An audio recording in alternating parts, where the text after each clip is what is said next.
में पाए जाने वाले प्रोटीन के बारे में बताना चाहती हूँ। ये तूर दाल है। इसमें 100 ग्राम दाल में 22 ग्राम प्रोटीन पाया जाता है।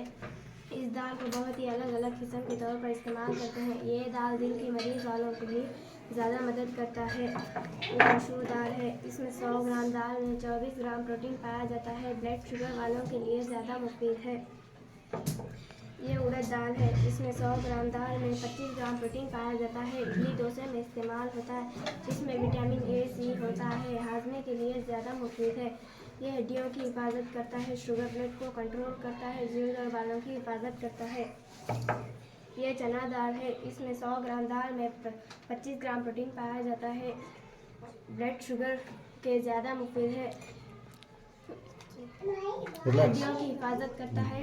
वज़न को कम करता है। ये सारी दालों का अपनी रोज़ाना खानों में इस्तेमाल करिएगा और आपकी हाजमे का हिफाजत करिए। रोज़ाना गोश्त, अंडा, मछली खाने से जल्द हजम नहीं होगी। इससे आपका हाजमा ख़राब होता है।